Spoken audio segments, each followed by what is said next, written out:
Assalamualaikum warahmatullahi wabarakatuh.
إن الحمد لله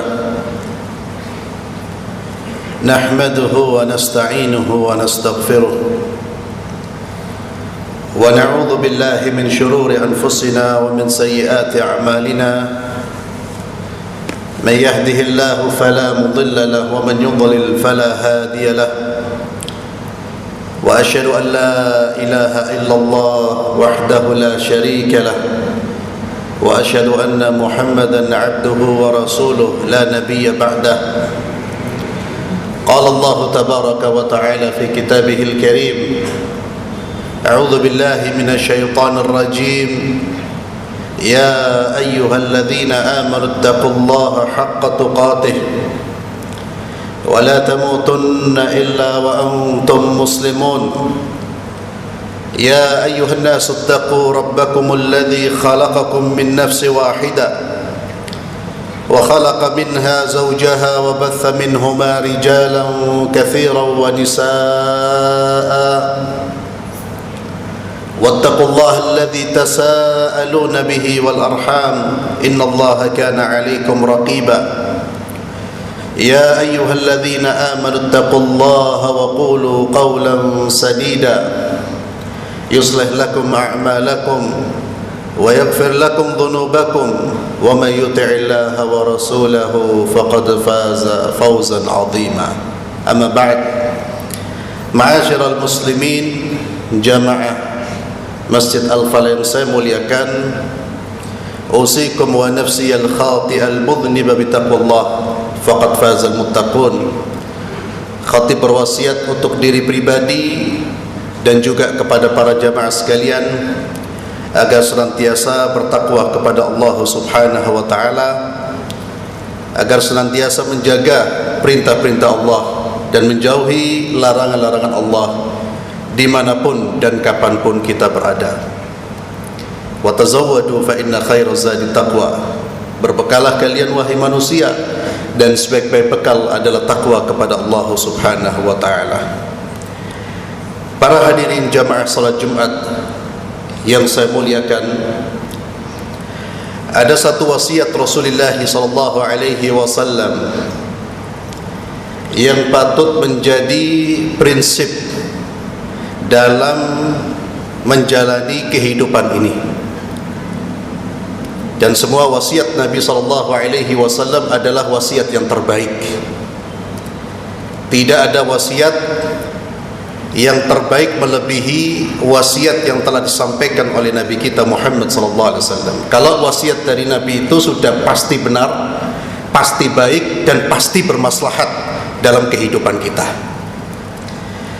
Wasiat ini dicatat oleh Imam Al-Bukhari di dalam kitab sahihnya dari Abu Hurairah radhiyallahu tabaraka wa ta'ala an. Abu Hurairah menuturkan bahwa ada seseorang yang datang kepada Rasulullah sallallahu alaihi wasallam, kemudian bertanya atau meminta wasiat kepada Nabi, "Ya Rasulullah, ausini." Wahai Rasulullah, berilah wasiat kepadaku. Di dalam riwayat yang lain, ya Rasulullah, berilah wasiat yang singkat, jangan banyak-banyak. Dijawab oleh Nabi sallallahu alaihi wasallam, la taghdab, jangan marah. Faraddada miraran faqala la taghdab. Yang meminta wasiat ini merasa wasiatnya Nabi itu terlalu sederhana, terlalu singkat. Maka dia pun meminta tambahan, ya Rasulullah, tambah lagi ya Rasulullah, masuk, jangan marah. Dia meminta tambahan lagi, Nabi tetap menjawab apa? La taghdab. Meminta tambahan lagi, kata Nabi, la taghdab. Diulang pertanyaannya, berulang pula jawaban yang sama. La taghdab, kata Nabi, jangan marah. Awalnya sahabat ini, ma'asyiral muslimin, dia merasa wasiatnya Nabi ini seperti yang saya katakan, terlalu sederhana dan terlalu singkat.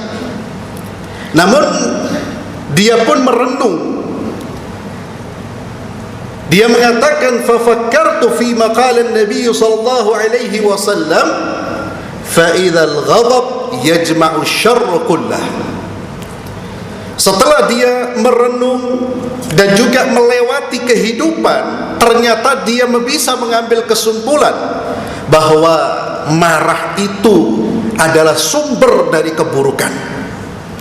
Marah itu adalah sumber dari kejahatan. Maka luar biasa ketika Nabi SAW memberikan nasihat, la taghdab, la taghdab, la taghdab. Ma'asyiral muslimin rahimani wa rahimakumullah. Para ulama menjelaskan makna dari sabda Nabi la taghdab. Apa yang dimaksud oleh Nabi la taghdab? Jangan marah. Ada dua penjelasan mengenai makna dari kalimat la taghdab.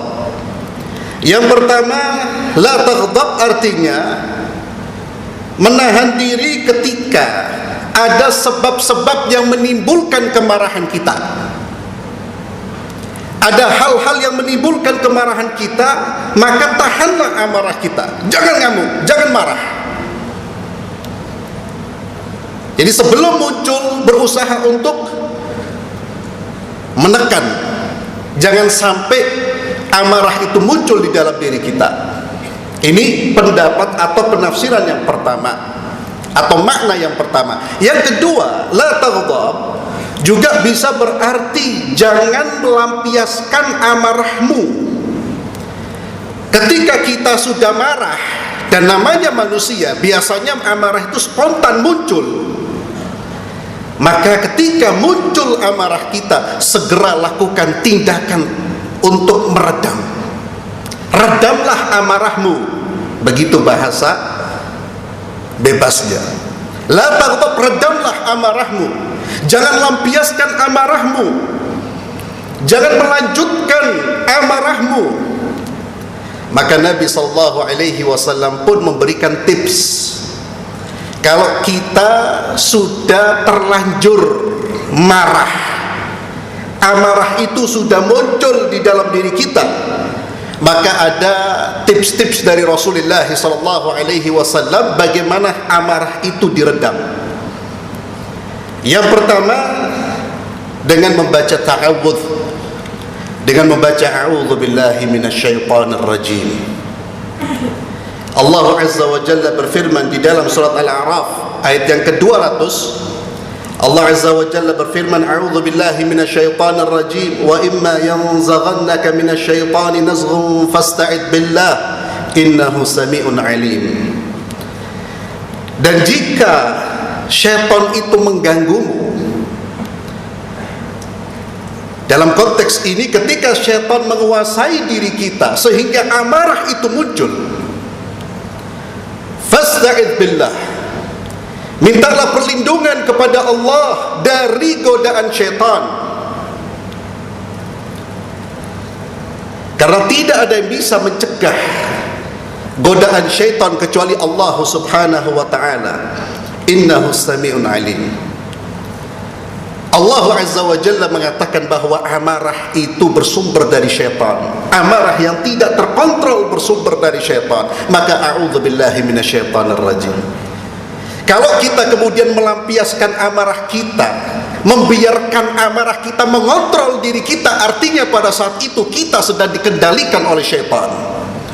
Dan kalau syaitan sudah mengendalikan kita, ma'asyiral muslimin, tidak ada perbuatan baik yang muncul dari amarah kita. Yang kedua, ma'asyiral muslimin, cara meredam amarah adalah diam. Kalau amarah sudah muncul, jangan dilanjutkan dengan ucapan, karena itu akan berbahaya. Nabi SAW bersabda, "Idza ghadiba ahadukum falyaskut." Kalau kamu marah, kamu diam. Yang boleh diucapkan apa? A'udzubillahi minasyaitonir rajim, kemudian diam. Jangan dilanjutkan, Pak. Kalau orang marah kemudian dilanjutkan dengan ucapan, bisa terjadi saling pukul, bahkan bisa terjadi saling bunuh. Disebabkan karena apa? Amarah yang diikuti dengan lisan yang terucap. Karena orang kalau marah, yang diucapkan adalah sesuatu yang tidak baik, maka diam, Pak. Bacalah a'udzubillahi minasyaitonirrajim. Kemudian yang ketiga, tips yang lain.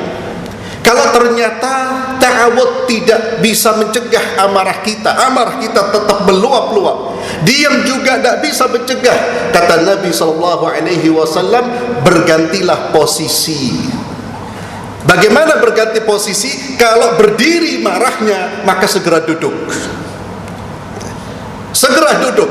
Kalau duduk belum bisa mencegah amarah kita, berbaringlah, kata Rasulullah SAW.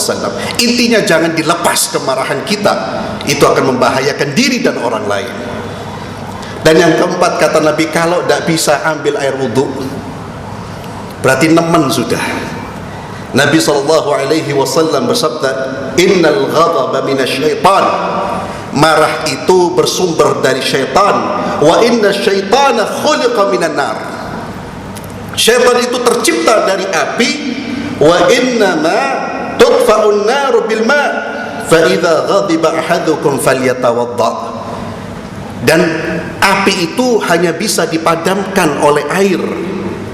Maka jika salah seorang di antara kalian marah, padamkan kemarahan itu dengan cara berwudu. Barakallahu li wa lakum fil Qur'anil 'azim wa nafa'ani wa iyyakum bima fihi minal ayati wadh dzikril hakim wa taqabbalallahu minna wa minkum tilawatahu innahu was-sami'ul 'alim.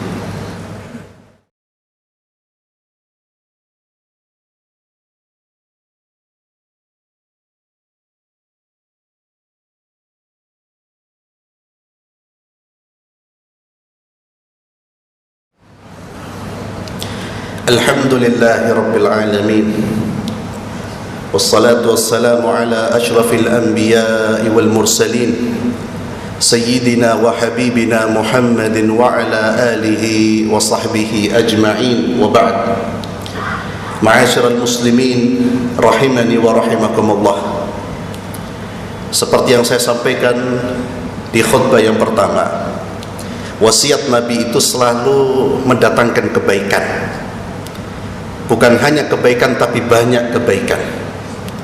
Apa manfaat kebaikan yang kita peroleh dari kemampuan kita menjaga emosi kita, amarah kita? Bisa kita baca di dalam surat Al-Imran ayat 134.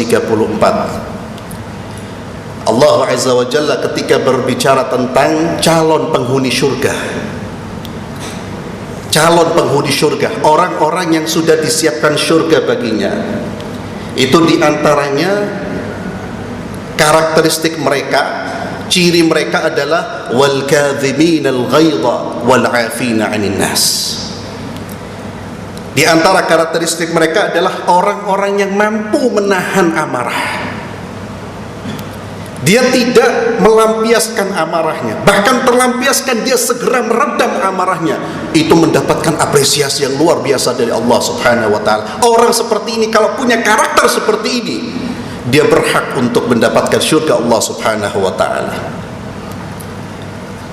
Bahkan di dalam ayat ini 134 dari surat Al-Imran, Allah menyebutkan hal-hal yang berkaitan dengan sikap kita terhadap orang lain.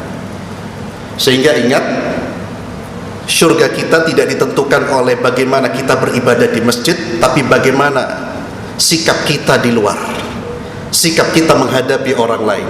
Allah sebutkan berinfak, menahan amarah, memaafkan. Itu ciri penghuni surga. Tidak hanya rajin di masjid, tapi di luar tidak karu-karuan sikapnya, aturannya, ucapannya, perilakunya. Allah akan berikan surga. Kemudian yang kedua, di dalam hadis Nabi SAW, beliau bersabda, man kadhama ghaidhan wa huwa qadir ay yunaffidhahu da'ahu Allah azza wa jalla ala ru'usil khalaiq yawm al-qiyamah hatta yukhayyirahu min al-huri ma syaa. Kata Nabi SAW, orang yang bisa menahan amarahnya padahal dia mampu untuk melampiaskan, dia punya kekuatan, dia punya jabatan, dia punya hal yang bisa melampiaskan amarahnya, namun dia tahan amarahnya. Dia ingat Allah, dia tahan amarah, dia tidak ingin amarahnya mengakibatkan keburukan bagi orang lain. Maka di hari kiamat Allah akan memanggilnya di depan seluruh makhluk, dan Allah memberikan pilihan bagi dia untuk memilih bidadari-bidadari surga. Subhanallah. Yani kelihatan perkara yang kelihatan sepele tapi ternyata besar di sisi Allah Subhanahu wa taala. Ma'asyiral muslimin rahimani wa rahimakumullah. Apa dampak buruk dari amarah? Kalau kita lihat tadi sahabat Nabi mengatakan amarah itu ternyata ketika orang berfikir amarah itu adalah yajma'u syarra kullah, dia mengumpulkan, menghimpun banyak keburukan. Naam. Coba kita lihat orang yang marah, atau kita ketika kita marah, apa yang terjadi? Lisan tidak terkontrol, lisan mencaci maki, lisan menghina. Bahkan bukan hanya itu, tangan pun bergerak, kaki pun bergerak. Bahkan lebih fatal, bisa menghilangkan nyawa seseorang. Betapa banyak rumah tangga hancur disebabkan karena ketidakmampuan mengontrol amarah. Betapa banyak hubungan di antara saudara hancur karena ketidakmampuan mengontrol amarah. Betapa banyak hubungan bertetangga hancur karena tidak mampu mengontrol amarah. Orang yang marah, ma'asyiral muslimin, dia tidak akan melakukan hal yang baik, pasti dia akan terdorong melakukan keburukan. Maka Nabi melarang. Yang kedua, ma'asyiral muslimin, ternyata amarah ini berdampak buruk dalam perspektif medis. Sebagaimana yang saya kutip dari sumber yang bisa dipertanggungjawabkan, saya sebutkan poin-poinnya saja. Orang yang tidak mampu atau sering marah dan mudah melampiaskan amarahnya, itu ternyata resiko terkena penyakit jantung, stroke, melemahkan sistem kekebalan tubuh, memperburuk kecemasan, menyebabkan depresi dan merusak paru-paru. Dunia akhirat buruk. Itulah mengapa orang sakit itu jangan marah-marah, Pak. Orang sehat marah-marah itu bisa sakit, apalagi sakit marah-marah, cepat out itu. Jadi ditenangkan pikirannya. Subhanallah, luar biasa ternyata dampak dari amarah tersebut. Oleh karena itu, ma'asyiral muslimin, mari kita hafal ini. Ini mudah, Pak. La taghdab, jaga diri, jangan jaga diri dari amarah. Kalau sudah marah, maka jangan dilampiaskan. Itu pesan Rasulullah SAW. Yang terakhir, apakah semua amarah itu salah, jelek? Ternyata tidak. Ada satu kemarahan yang boleh, bahkan ini bagian dari konsekuensi keimanan kita, adalah kemarahan ketika agama Allah kehormatannya dirusak. Ketika agama Allah dilecehkan, orang beriman tidak perlu disuruh, Pak, secara otomatis jiwanya itu bergejolak. Otomatis itu. Kalau kita tidak bergejolak, agama Allah dirusak, Nabi dilecehkan, kita tidak bergejolak, wallahi ada cacat di dalam iman kita. Anda boleh marah, dan itu sekali lagi kemarahan yang menjadi konsekuensi dari keimanan kita. Tidak mungkin orang yang cinta kepada agama ini tidak marah. Namun perlu dicatat, kemarahan kita karena agama Allah tetap harus terukur, tetap harus terbingkai dalam bingkai syariat, tidak boleh melampaui batas. Maka tidak dibenarkan karena kita marah agama kita atau Nabi kita dilecehkan kemudian kita membakar. Oh, tidak pernah diajarkan di dalam Islam. Atau kita mendolimi orang-orang yang tidak ada kaitannya, bahkan mendolimi warganya saja, yang presidennya, mencaci maki itu tidak diperbolehkan, apalagi sampai membunuh. Tetap kemarahan itu, ma'asyiral muslimin, harus terbingkai dalam bingkai syariat. Yang selalu disebut adalah terukur. Terukur, terbingkai dalam bingkai syariat. Jangan melampaui batas. Kalau kita melampaui batas, akhirnya amarah itu menjadi amarah yang negatif. Kalau sekarang, dalam konteks sekarang ini, hari-hari ini, ya umat Islam di seluruh dunia kesal, marah Karena Sayyiduna wa Habibuna Muhammad sallallahu alaihi wasallam dilecehkan dalam bentuk karikatur dan dilindungi oleh undang-undang, dan itu pelecehan. Apapun namanya, hak asasi manusia tidak boleh menyentuh sesuatu yang paling vital, apalagi dalam urusan agama Sayyiduna Muhammad sallallahu alaihi wasallam. Tidak ada yang boleh menyentuh. Maka silahkan kita marah, silahkan kita menyampaikan, tapi tetap harus terukur. Tidak perlu kemudian datang ke dubes bakar-bakar. Demi Allah, itu bukan perbuatan yang dianjurkan, diperintahkan. Apalagi memukul aparat, apalagi bentrok dengan saudara-saudara kita sesama muslim. Ya Allah, itu adalah amarah yang justru lebih bernilai negatif dan lebih banyak negatifnya daripada positif yang kita ambil. Namun kemarahan di dadah itu adalah konsekuensi dari keimanan kita.